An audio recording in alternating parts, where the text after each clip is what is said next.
is the Game Design Live Chats. I'm Carla Kopp from Weird Giraffe Games and other various companies. I'm a publisher, designer, developer, and the guest today is Sara Perry, who is just an amazing human being. She lives in Alabama, just like me. She's a designer. She's worked at conventions. She works at Jelly Bean Games, which is, pretty fun and stuff. It's run by like some blue person. But Sara, whatever, introduce herself better. I'll just have this here, which also has Sara Perry's name on it. It's a box. I don't know. Yeah, I can see my mom just joined the chat. I was just showing everybody the pictures of Gift of Tulips earlier. Hello, my name is Sara Perry. I live in Birmingham, Alabama, like Carla said. I do a number of things. So I am a designer. I am going to be repeating things that Carla's already said because she did a good introduction. I am the logistics coordinator at Jelly Bean Games, and today I just got the email that I am the tentative customer support person at Pandasaurus, so that is very exciting. It's new news. And then I also do like paid playtesting sometimes on the side. So I do kind of the whole gambit of games. Mm-hmm. So if anyone else wants to introduce themselves and maybe a game they're working on, you can do so at this time. Hi, I'm Ananda. One of the games I'm working on right now is a word/fighting game. Yeah.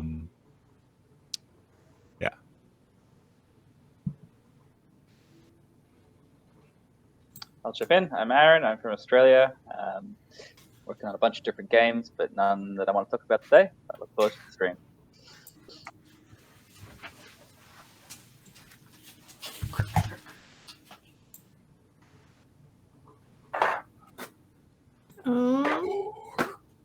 Okay, I think Marcus is gone now, but if he wants to, Charlie is doing it. So Charlie is Charlie, and he's entering 7 to 9 games into the 18 card contest I'm running, and then hibernating for a few months. So, yeah, great job, Charlie. It's a lot. But since Marcus didn't do his introduction, sorry. Yeah, I got dropped off, and then I got reconnected. So now I can do a proper introduction. I am Marcus Ross. I'm a designer along with my cousin, Kara Ryan, at Waterbear Games. We've got 3 games actually published right now. We've got Discount Salmon, Bees with several E's, and our word game, Let Her Go. So that's our published catalog. I'm working on, right now, I think, a game for the Haba contest right now. So that's my current project under lockdown. Okay, well, let's get into it. Today we're going to talk about how to be a good playtester and other great things about playtesting, like good tips on how to run good playtests. So let's start it off with what are the best ways to be a great playtester? I can start off. I have many years of playtesting experience, I guess. So I went to the University of Montevallo, and they have a game studies and design program that's specifically focused on design for board games. And a lot of the final classes are really centered around rapid prototyping and playtesting. So I've kind of put together a list of things that I've seen while playtesting with a lot of new designers, as well as playtesting with a lot of kind of experienced designers or people that play more hobby games regularly. But I think the biggest thing that I've noticed that is kind of polarizing in whether people do it or not is making sure that you have a really safe testing environment. And this is something that both playtesters and people running the playtests can contribute to. So that's doing things like making sure playtesters know that they're not forced to play the whole game. Making sure that you don't, as a playtester, pressure other playtesters into playing a full game if they don't want to. Making sure people feel comfortable to be around you, especially if you're playing with new people that you've never played before. Making sure that people also, I guess it's just generally like making sure people feel comfortable, that they feel like they're able to share what's on their mind, because playtesting, a really important part of that is being able to share your experiences with people. And if somebody isn't comfortable being around you, they're definitely not going to be sharing the experience that could really help make the game better. Yeah, I definitely agree with that. Like, I've been to a variety of playtesting events where, like, I could tell, like, people are new to it, and, like, just, like, joking around with them or, like, asking them questions about their life, like, gets them, like, I don't know, like, less nervous and more, like, into playing the game. Like, a more normal feeling, if you will. Yeah, because I feel like a lot of people, when they go into playtesting, they kind of have this idea that it should be this kind of rigid environment where, like, you are testing a product and you need to find the flaws in it. But the product is a game. Like, it's a very social environment. It's a very social product. So I think, yeah, what you were saying, talking to people, making them feel comfortable, it's really important to getting them in the right mindset to provide the feedback that is actually going to be helpful. So Charlie mentioned, he said it's a great point. He never considered making sure people knew that they could get up or quit playing at some point. And it makes it a more welcoming experience that way. I've experienced a couple kinds of designers. Like, well, usually when I start my playtesting, I'm like, hey, we can play to the end of the game if you feel like it, or we could play one turn. Mainly because I have experienced the other side of it, where, like, I sat down to play test and I was like, hey, I have like an hour, let's play about an hour, and like it gets to an hour and they're like, no, we have to finish this 3-hour game. I'm like, oh gosh, I thought I didn't sign up for this explicitly. But yeah, it can get definitely awkward. Do you have any tips on, like, dealing with awkward designers or awkward playtesters? So I usually try to preface whatever playtesting session I'm in with trying to get to know what the designer wants to get out of it. So, and that works either way, as a designer or a playtester. If you're a designer, just preface it by saying, hey, this is the point that I'm at in the game. Like, this is what I'm looking for.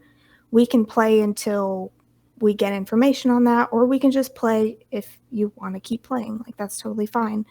Or if you're a playtester, it's totally fine to just ask the designer, what are you looking to get out of this playtest? Because then that can help put you in the right mindset as well. And then as a playtester, that kind of helps you figure out your boundaries as well. So if you go into a game that could potentially be 3 hours, but if you know ahead of time what the play test, what the designer is looking for out of the play test, and you find that point at like 30 minutes in, you can say, hey, like, I think we've kind of reached what you were trying to get. Is it okay if we just stop now? I definitely, like, I agree with that. Like being, like, if you can see that the other playtesters are, like, kind of, you know, at the end of it, like, and being able to say, like, hey, are we at the end of the playtest? Like, what if we stop now? Like, that can be super helpful for designers that might not know that it should be over already. Mm-hmm. So, have you ever experienced, like, when asking as a playtester, like, oh, what are you looking for in this? And having the designer go, oh, I want all the feedback or any feedback. Would you have any follow-up questions for that designer? Probably that's a super broad kind of category, but I have definitely gotten that a number of times, especially with newer designers, because they don't quite know what they want to get out of a playtest yet. they're not quite at the point where they can pick out they're not quite at the point where they can pick out what exactly they're looking for at a particular time. That just kind of comes with some of the experience. But if you can ask them maybe like, how far along do you think you are? Like, is this a new design, or is this something that you think is kind of nearing completion? That way you can get an idea of like, okay, how much are they looking for in terms of card effects versus just like tinkering numbers a little bit. Like if they're really early on in the process, it might be better to talk about kind of broader structural mechanics of the game, as opposed to if they're kind of wrapping up the design and they feel like they're almost done, then you could probably try to focus more on small things like this card effect might feel too powerful, or this number feels a little bit off, or something like that. I really like that question, especially I've asked it before, and sometimes it could be like super telling, like what kind of feedback to give, especially when people are like, oh yeah, this is going to Kickstarter next month, I'm just showing it off. Mm-hmm. Yeah, Marcus's face tells me exactly. I have been in a couple of those playtests where it's like, you should not be on Kickstarter anytime soon with this. Yeah. But one of the things I always ask in addition to that is, what pace of feedback would you like? Do you want me to save all my feedback for the end, or do you want it as I experience it in game? Otherwise, I'm writing things down anyway, and for a new designer, I may just give them my notes. Like, here's what I saw during the game, and here's what I think felt out of. Yeah, that's a really good question to ask. Yeah, I would need to be worked on more. So I have not asked that, and I'm definitely putting that into my like list of things, because sometimes like what I do is I could just say like, oh yeah, I'm a playtester, and I will just give you a stream of conscious, and that's what I'll do. And like it's definitely overwhelmed some designers. Like they did not want the stream of conscious, or like they didn't know what they were getting into, because like I will just say all my thoughts and everything that's confusing and like what my assumptions are, and like yeah, like so many people will save it for the end, or like you write it down, where I'm like, writing it down is work on me, so you write down what you want. And but yeah, it's definitely one of those things where like our game design group is all game designers, so if you open it up for stream of consciousness, the game may not actually progress. We may stop in the middle. Yeah. You start stream of consciousness. We'll have more discussion than game. And then like 2 sentences later, it's a different game now that you're playing. Oh yeah. And sometimes you want that. It's like, this game is not done. I like the feel of this step. We're going to play these 3 turns, and then I want to talk about it. And then we'll make some changes, and we'll keep going. Yeah, it just, as you're both saying, like, make sure the designer is getting the experience that they want, and not you're forcing them into a position like I've done. And people break that way. Not everyone. Some people are perfectly, they love it. So Aaron had the question, do you have a standard lead-in or small talk routine you think you find works to help people relax at the start of a playtest session? Oh, one of the things we do is we remind people right at the top, this is going to be a critique of your game, not of you. We're going to respectfully keep those things separate. Remember, we're trying to make the game better. Our opinion of you will not change. Because it's easy to get very defensive when you've put a lot of work into something and people just tear it down. But that's how things get better. So. And as a designer running a test, it kind of helps me a little bit if I get a little bit humble real quick, and I'm like, look, I know this is in a state that is probably not ready to be published yet, but I'm just looking for feedback on this, this, and this, and I think that you might be able to help me. Like if you show whoever's helping playtest that you are not like this almighty, all-knowing designer who makes a perfect game, they're probably going to feel more comfortable telling you it's not perfect. That's really good feedback. Thanks. I Yeah, forget like- which designer it was, but like one of the things he did to get people out of that mindset is just immediately mark on some card in the game so you know this game isn't done and we'll be making changes. Mhm. And it's Oh, okay yeah. to smart. accept changes. Oh yeah, like even like putting in like a fake card, like you purposely like have this card that needs like fixing, and like yeah, that would be instant. Like here we are, like it's everything is okay to change. Usually when I also, start, you can go ahead. when I started Playtester, like when I'm trying to even get playtesters, I'm like, hey, does anyone want to play a bad game to help make it better? Like just throwing it out there. This is not published, you know.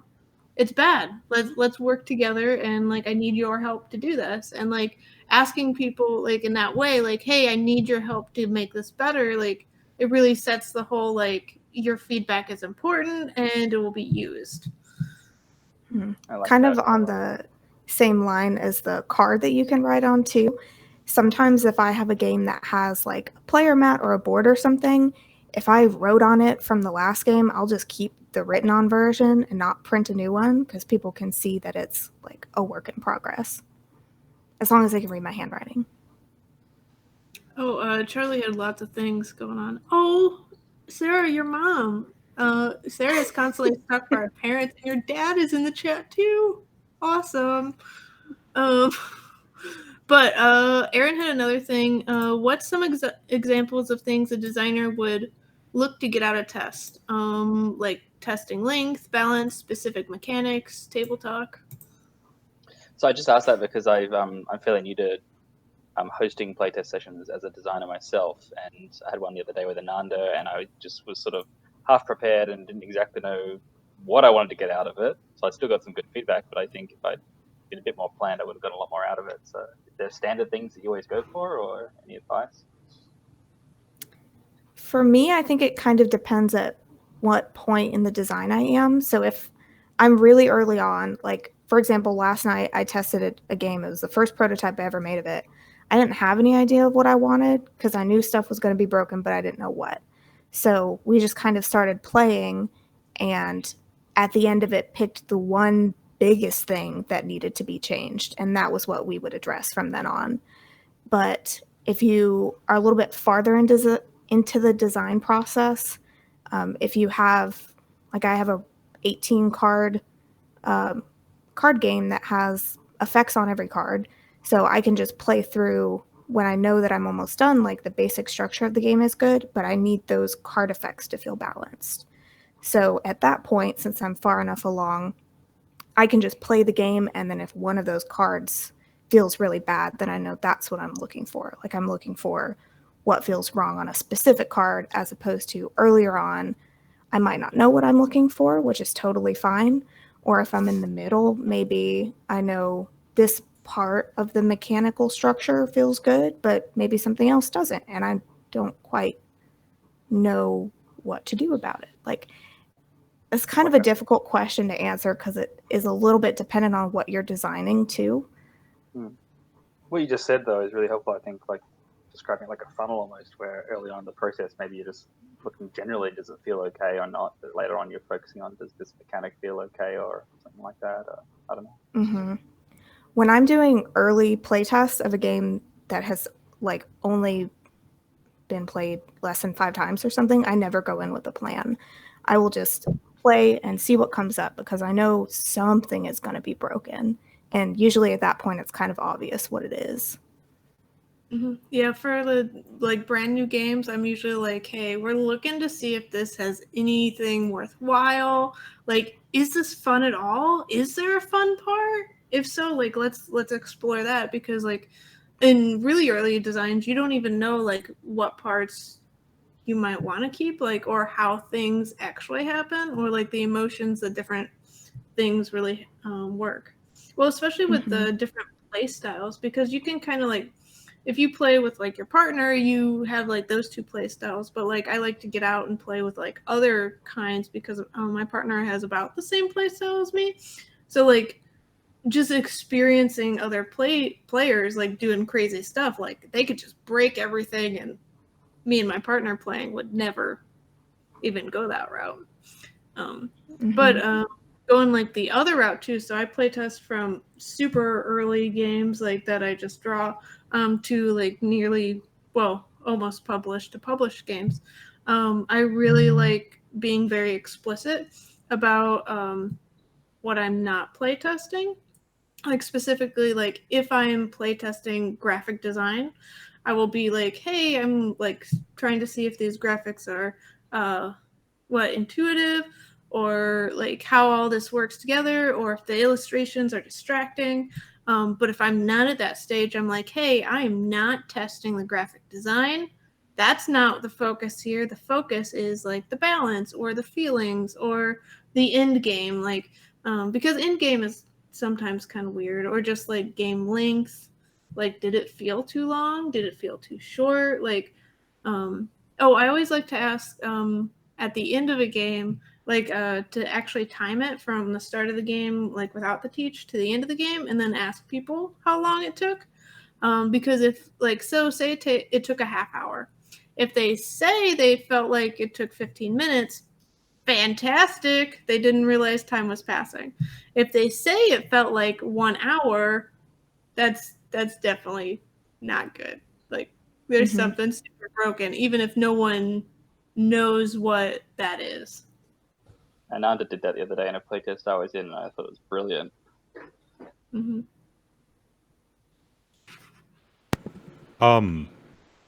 So when I'm playtesting, I usually go in with a list of questions. And basically there are four, I divide the questions into 4 different categories. Like generally 4 different things I'm interested in learning about the game. So there's like, how easy the rules are to understand and how easy it is to teach people the game, and how easy it is for people to learn just the rules of the game. There's sort of the emotions that people feel, like how engaged they are, whether they feel frustrated or clever or what have you. There's thematic considerations, like how well do the mechanics reflect the theme.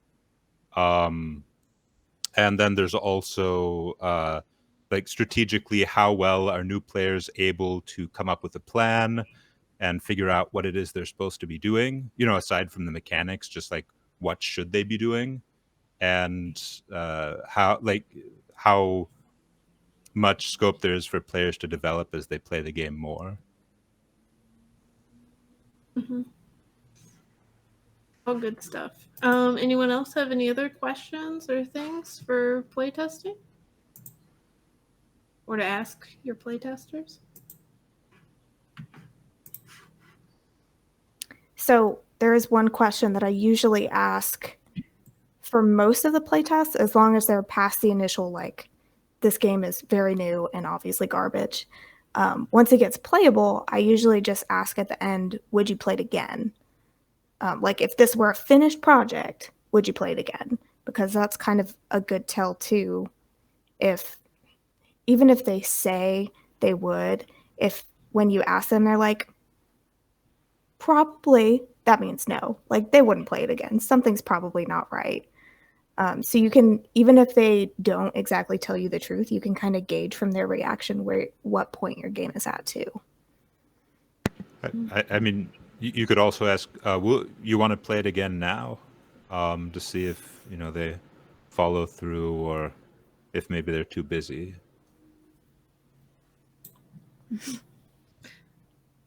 So how do you feel about written like forms that people fill out after playtesting? I have to be pretty far in the playtests to want written feedback. It's like in an early playtest, I'm the one writing down what people say. I don't need them to give me that. I usually I want the game to just flow, and I'll just note people's facial expressions, like that's probably not good. Mm-hmm. But yeah, written feedback, maybe late. Yeah, so when I was going through my university program, that was how we did all of the feedback. So you would hand your game off to a group of people, and then you'd go play somebody else's. So the only way you get feedback is through a written form, which is great if you're trying to learn how to playtest as like a playtester, and eventually you got to watch. But something that I've noticed over many, many playtests is that people are generally pretty garbage at explaining their emotions and their feelings. So by that, I mean that people have a really difficult time putting down what they're feeling into words. So I've seen it tons of times where somebody would play a card and they'd be super excited about it, and other people would be excited about it too, and it would be this really cool moment during the game. And then afterwards, if you ask them about their card, they're like, I don't think it was that great, or it was way too powerful and it didn't feel good. But everybody really liked it during the game. That's kind of one of those examples where over time, people have a hard time remembering what they felt like in the moment. And I think it's much more helpful to just note down what they're doing and how they react in the moment, because that's really how they're feeling and experiencing it. Yeah, I definitely agree with that. Like, when you do the written, it's usually like you get like their last 5 minutes of the game, or like their feelings at that point. And they've already at that point probably like kind of checked out a little and are thinking about their next thing. The only thing that I like about the written forms is that you can get emails. If you're in the stage of building like a mailing list. Yeah. It's also good for statistical data too. Like if you're trying to get an idea of how many points everybody had at the end of the game, how long it took. If you're getting real deep in it and you want to see like over time, how many points did the first player have as to how many points the last player have, like that's something like kind of farther along in the design process. But if you have people note that down on forms, it's easier to keep track of. So that's an incredibly good point, or like talking about statistical data. So you brought up things like I think the length of the game, like who won, like the first player, like how many points they got. What are other things that you might want to get statistical data for? I don't know. Those are usually the only things I look for. How long it takes. I'll note down who's playing and then how many points everybody ended up with at the end of the game. And then like what order play was in, especially if it's like the turn order never changes. And then sometimes if it's a longer game, I'll note like when I feel the game's about halfway done, what are the points then? Because then you can kind of see if anybody had a huge jump towards the end or it was kind of a slow burn.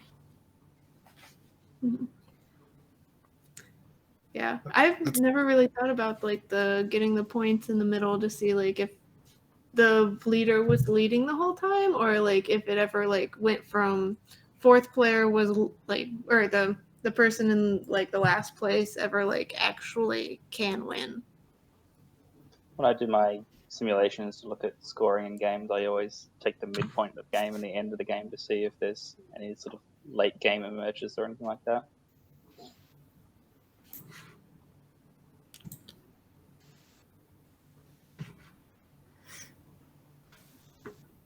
Okay, do we have any other questions or anything?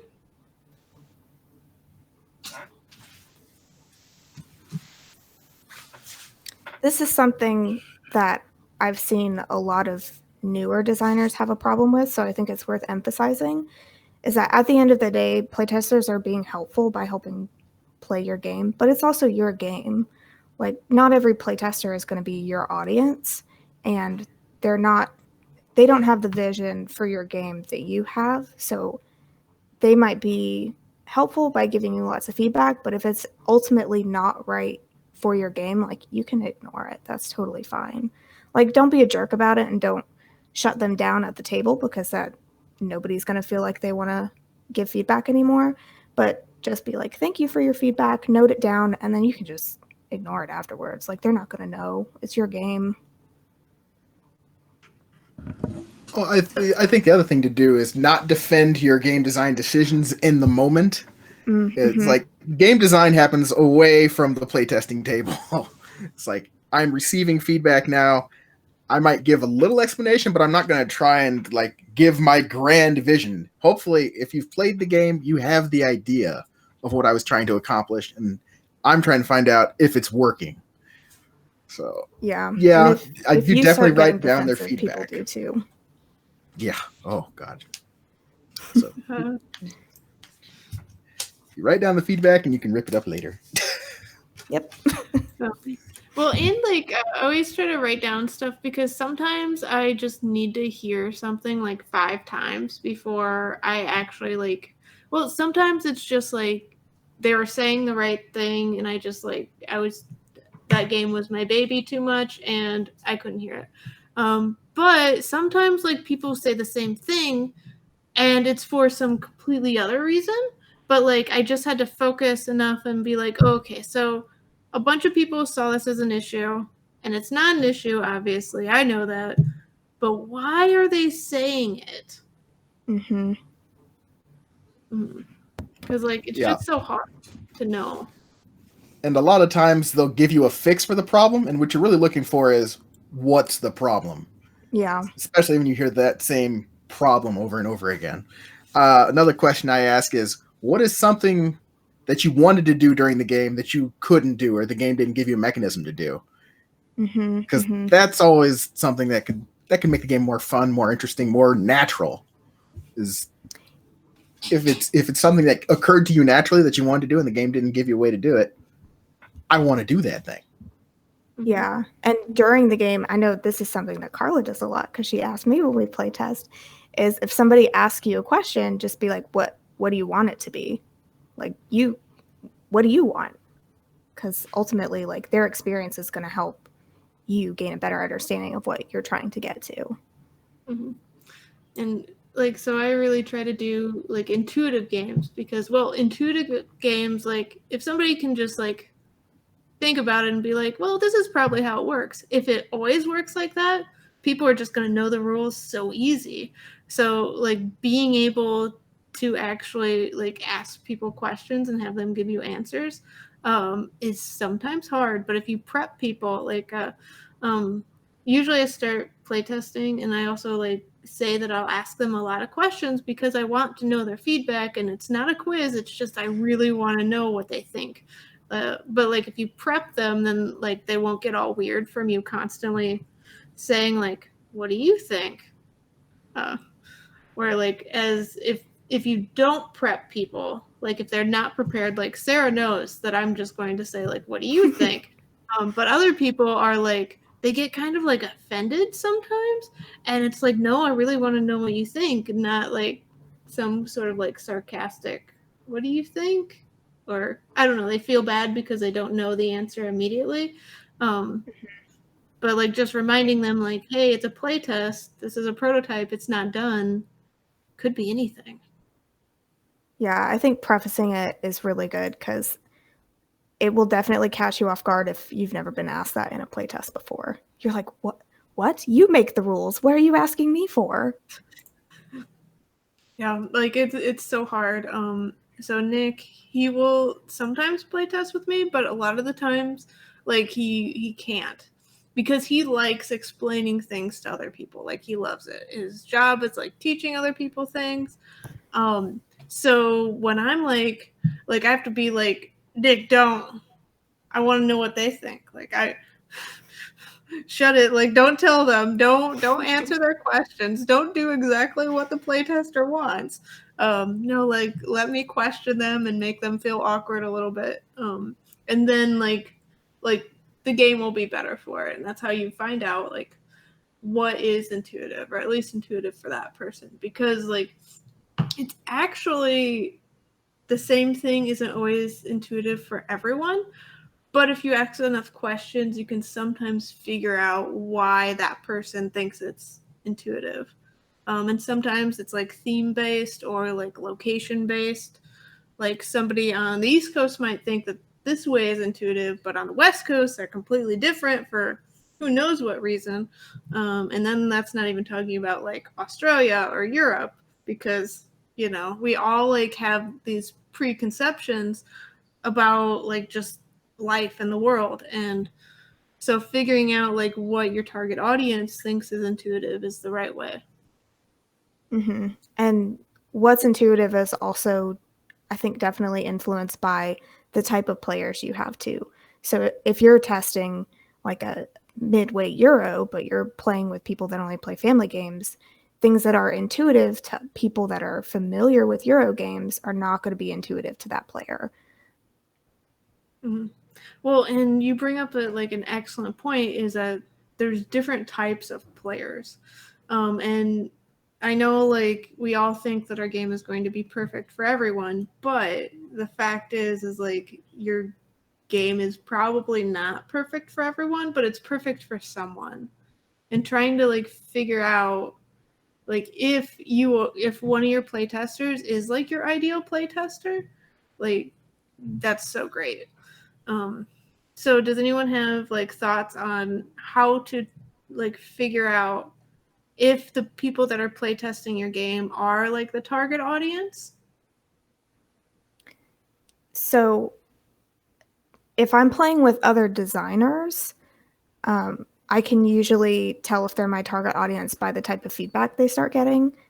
Or they start giving. So, for example, when I was playtesting Gift of Tulips with other designers, it's not a super heavy game. It's kind of lighter and more for not super hardcore gamers. But if I was playing with, for example, somebody that only designs heavy Euro games, they would start giving feedback on like, these need card effects.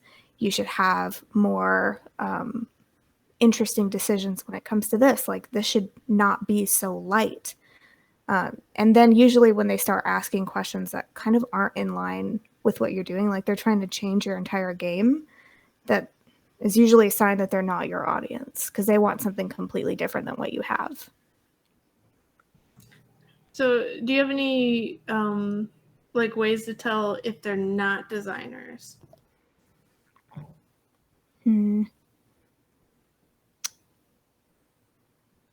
Sometimes the feedback that they give helps a little bit too. So if they're just a player, and again, like if they want a heavier game and it's a light game, they're going to try to change the game. Like they might not have specific ideas like a designer would have about how to change a mechanic, but if they start saying similar things like this is not heavy enough or these cards don't make any sense, they need more interesting abilities, they're probably not your audience. Or if you're playing a heavy game and somebody's like, this is way too much information for me to parse, like I cannot keep track of these 6 ability cards I have in my hand, they're probably not the audience for your heavy Euro game. I also sometimes ask like what their favorite game is or their favorite mechanic, if they like certain mechanics. Well, especially with pressure luck games. I bet this is also true with like bluffing and bidding. Like normally people are like really divided. Like people either like bluffing games or they do not. So like asking like, do you like a bluffing game? Like if they say no and you have a bluffing game, well, I mean, you still write down their feedback and get like what they say, but like they're probably not your target audience. Maybe they were bluffing. Or ask them. Or ask them if they like other games that are in the same kind of audience feedback. So if they're doing like a midweight Euro game, do you like Concordia or anything heavier than that? Kind of get a feel for if they have a taste for similar games, because if not, then probably not your audience. One question I like to ask is for them to describe the game, to sort of get a sense of how they're thinking about it. Like, describe the game to a friend. Yeah, that's definitely an interesting one. Yeah, that's nice from like 2 standpoints. Like you get their feelings of it, but you also get like an outsider's opinion. Like, well, for me as a publisher, Sometimes like why I really like the game is different than why like actual consumers would like the game. So like hearing like what a consumer likes about the game can really help with like marketing, or even like if you're not a publisher, like pitching to the right publisher about like what people like.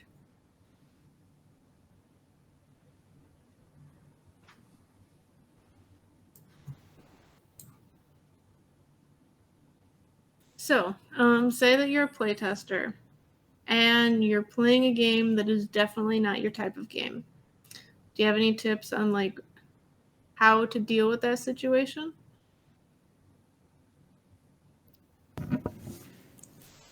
For me, one of the things to do is understand what the people who play those types of games like about those types of games, and then look at the other players and see what things they're doing that allow them to have fun with the game, even though it's not something that's to your taste. And then try to think of similar games in the genre to compare it against and see what moments work in those games, and are those things happening in this game? Because every playtest has merit. You may even find a way to tweak a mechanic that you don't like into a game that you do like. So Sometimes it's helpful too just to preface the feedback like portion of testing with saying, I am not the target audience for this game, but because even if you're not the target audience, you kind of give the designer an idea of what parts of their game are not appealing to the audience that you are. So it can sometimes help them narrow down who they're trying to focus their game for. Mm-hmm. Yeah, I definitely like to do that where I'm like, hey, this isn't my type of game and I would probably never buy it, but if you still want my opinion, here's all these things. Like if you want to make it appealing for a player like me, well, especially like you want to sell games or like have people buy games that are your target audience, but they might have a spouse that is not. So like having like multiple ways to enjoy the game is always like a really good thing to have.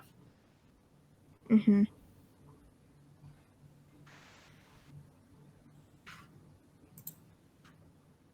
So any final like being a playtester or playtesting tips that people have? well, I know Matt Leacock does this thing where when he's late in playtesting, he will send the game and the instructions for blind playtests along with the instruction that they're to videotape themselves from the entire experience, like opening the box to putting it away, just the entire game playing, so you can see, are people on their phone, are they engaged, how did they react to specific moments, how long did the game actually take, how much did players enjoy the experience, and he takes himself out of it so that he's not influencing anything about the game. He's not there to answer questions. He's not there to slow the pace of the game down. They're not giving feedback directly to him. They're getting the feedback he's getting is all videotaped. Mm-hmm. I love when I can finally get to blind playtesting. Like I love playing games with people and all, but having to be the person that runs the test and answers all the questions and interacts with so many people in such a short amount of time is exhausting to me. So I love being able to just put a game on the table and then watch people play it and then just write down. Usually at that point, I just really like writing down quotes because the words that people are using to describe what's happening in the moment or their emotions or their reaction to what somebody else is doing is going to give you a much clearer picture. Mm-hmm. So I have like two things from all of that, where one is what you can do is not mention that you're the designer. You can just say like, hey, a friend wanted me to teach this game to you. So let's do it. And like, you can kind of like act like you don't know everything about it and like maybe reference the rules a little. And if somebody doesn't think like when they're talking about your game, some people can get weird and they don't want to say like as negative things. But if you're like, yeah, this is a friend's game, I have no emotional attachment whatsoever, just tell me all the things. then you can get different kinds of feedback depending on the playtesters. And another thing that I heard that the John Brieger does is, or what Kathleen said he does is, like, sometimes he says he has to go to the bathroom and he leaves, and then, like, to see what people do when you're not there. Like, to see if they keep Interesting. playing, like, if they play the right way. Like, once you've explained it once and you have reference cards, like, can people still figure out, like, what the next step is? Or do they need your help? Like, what? That's another way to find out, like, what is not intuitive. Like, if people can't keep playing for the 5 minutes it takes you to go to the bathroom, then there's probably an issue. That's a good one. I'll have to try that at some point. Well, I mean, it's extra helpful because sometimes you do have to go to the bathroom. So it just gives you permission. Where, like, whereas, like, I know, like, at Unpub, like, when you have, like, that time period, usually, like, at the end of it, I just, like, run to the bathroom because I'm like, I've been holding it for 4 hours, so I'm done now. But, like, it's like, don't do that because you can test out different things depending on how far along you are in the game. Mm-hmm.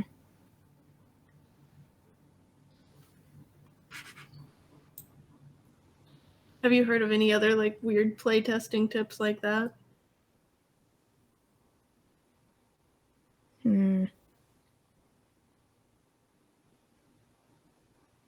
don't know. I typically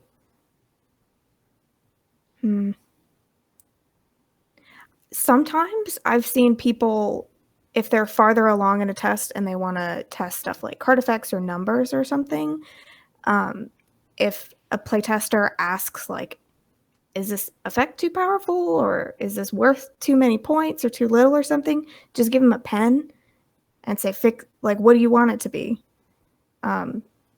Sometimes they'll get a little bit weird because, like, they're writing on your game and it feels weird to them. And also, like, writing on a game, even if it's a prototype, feels wrong, like, a little bit. But sometimes you'll get a clear idea of what is more intuitive for them in that situation if you have them talk through what they want it to be. Mm-hmm. Like, I super like that.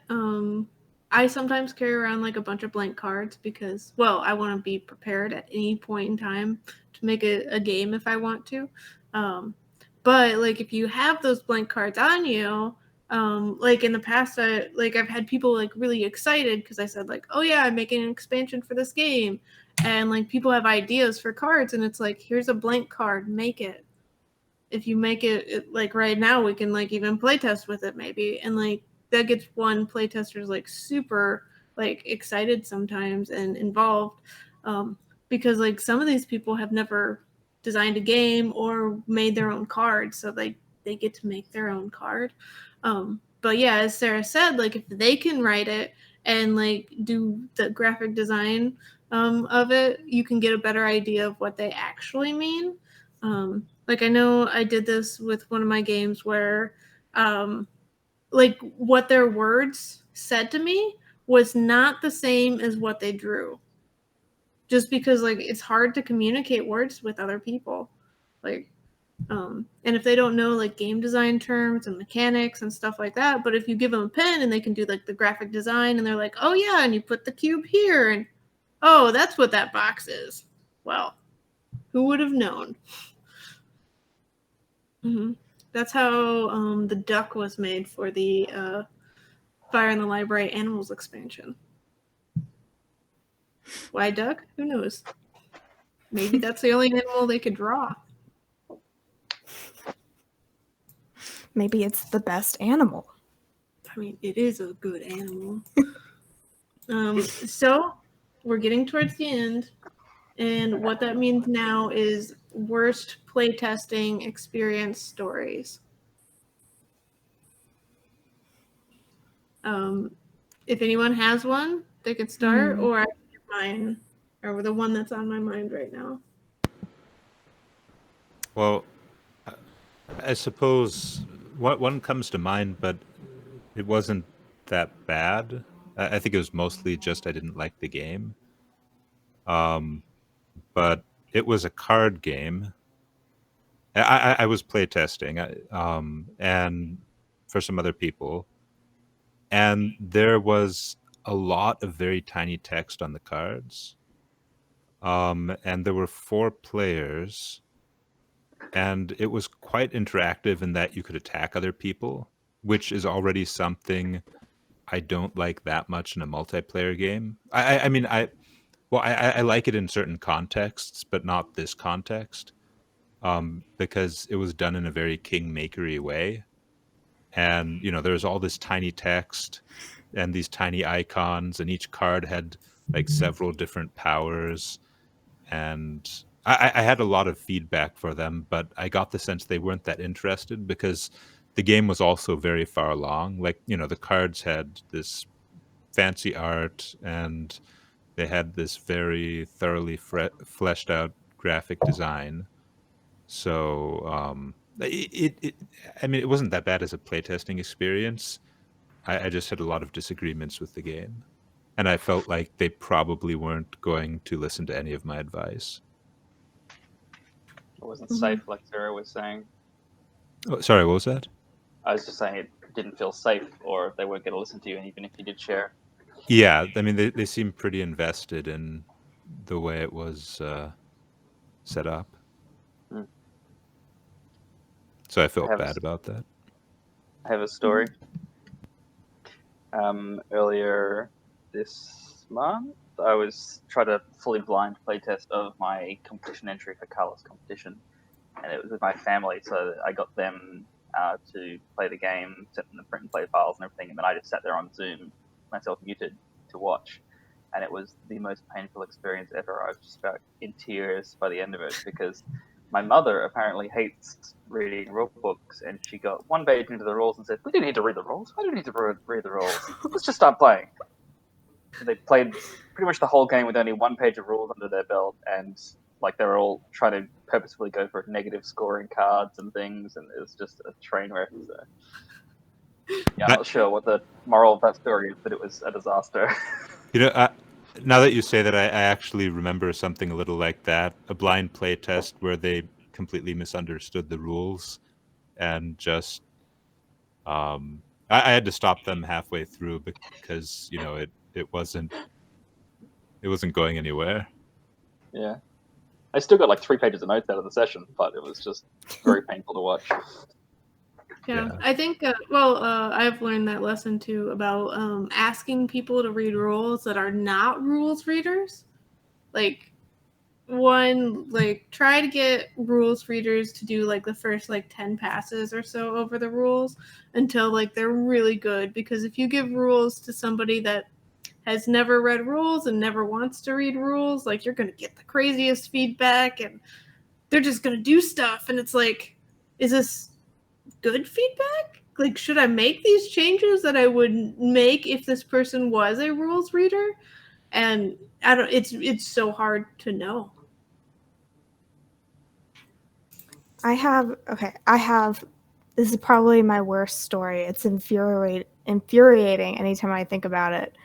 I was at Unpub, and this guy was testing, it was like a dice superhero fighting game or something like that, but it was 2-player, and it was me and then my male partner playing against each other, and I was winning, but the guy that was running the test was standing behind me telling me where to put all my dice to play the game.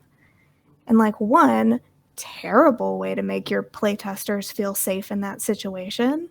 And then also that's just not a good way to get feedback anyway.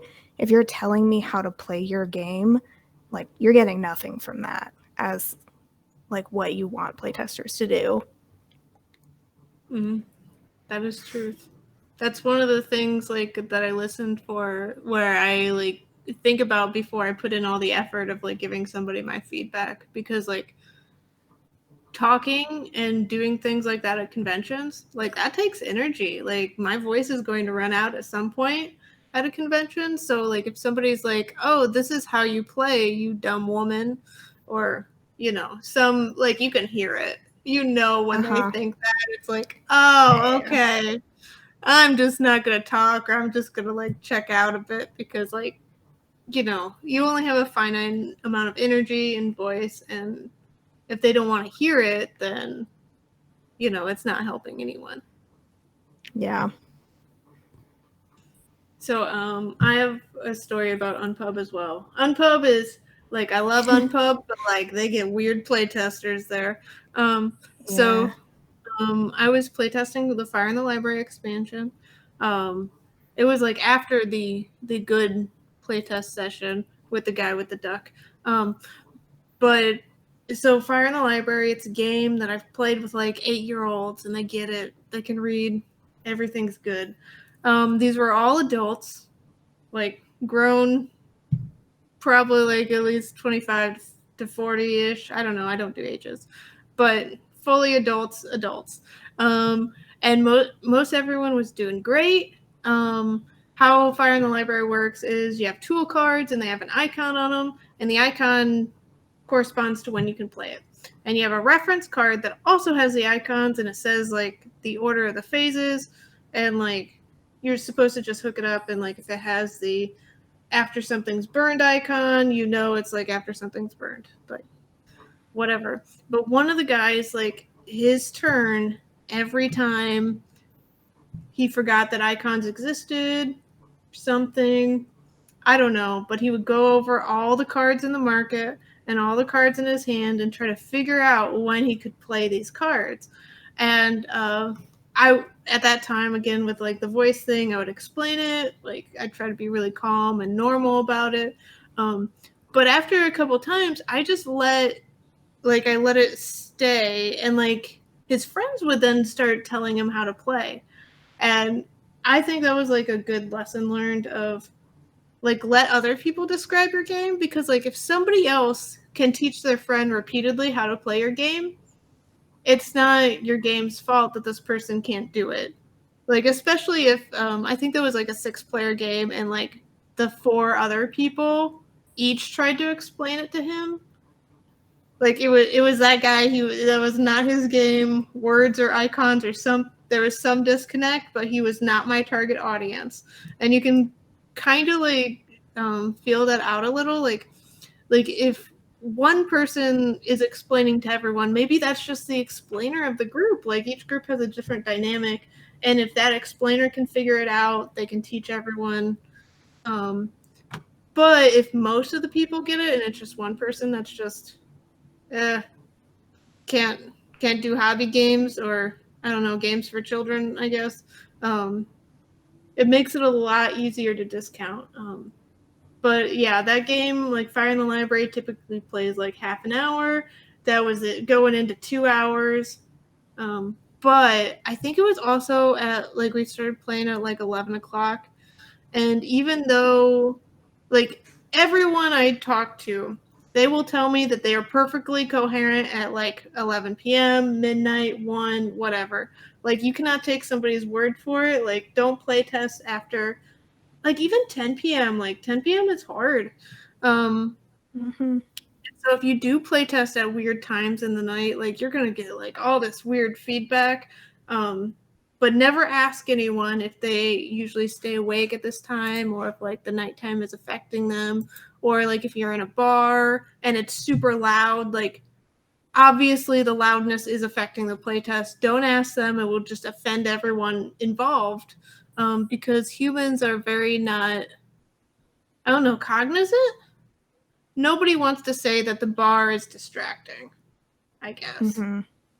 Or just don't playtest in bars. I don't know. Also, something kind of related to the time. When you're playtesting, I think you need to keep in mind everybody's emotional state too. So I've definitely had it as somebody running playtests and as a playtester. If somebody's having a bad day and they play your game, their reaction's probably not going to be great. And that's might not be your game's fault. They might just be having a really bad day. Yeah, maybe they got laid off and they're just taking their energy out on you. Okay. Well, any last feedback? Marcus, did you have a story? I don't know. It's tough. Like, for me, what defines, like, the worst playtest for one of my games is you put it on the table, everybody plays it, They go, that was fine. There's no specific feedback. It's not good enough they want to play again. There's not any particular moment that stood out. It's just like, it's a functional game. It plays from beginning to end, and we're done. You just go, oh, no. It's like, I need something to go terribly wrong so I can fix it, or something to go right so I can go, let's emphasize that more. A game that just works but isn't great is just a terrible game. It's like, Yeah, you need something to latch on to. I need something to work with. Mm-hmm. Or maybe like just better, like, I don't know, like whatever the prefacing is. Like, because I've had that happen before where like people play the game and they're like, it's great. And then they immediately like leave and it's like, what? Do you not understand how playtesting works? Like, you're supposed to give me words. Like, this isn't just like Carla teaches you a game hour and you leave. Like, there's a give and a take. So yeah, like I've definitely like had that happen a few times. Where like people didn't understand what playtest even was. Or maybe they didn't know that they had no feedback to give and they were just gone. It's like, the alternative is like the best playtest is where they immediately ask to play again without you asking them, or they flag down other people, or like other people stop to watch you play the game and they want to play next. And then I've had a couple times where they will not let me leave with my prototype. They need to buy it, and I'm like, I don't sell my prototypes, but okay, fine, you can take this one. Mm-hmm. That would be a great playtest, but. Yeah, I really love the playtest too, where if you're kind of early on and something's really broken, you sit down and you just kind of hammer out details and you come out of the playtest with a new version of the game that's workable that you could probably immediately playtest if you wanted to. Mm-hmm. Yeah, I love that. Okay, well, it's 8 o'clock. Well, it's 8:06, so we went over a little bit. But thank you all for participating. I had a great time, and I hope you did too, and I learned stuff. But yeah, we do this every Thursday at 7 p.m. CDT and Sunday at 2 p.m. CDT. And I think this Sunday we have somebody great lined up. If I remember correctly. Oh, we have Julio Nazario, and he is talking about rapid game making. Yes, Julio, well, Marcus probably knows him. But yeah, Julio, he started game designing and then he had like 30 different prototypes and now he's getting signed everywhere. And that all happened in like a period of like a year or something.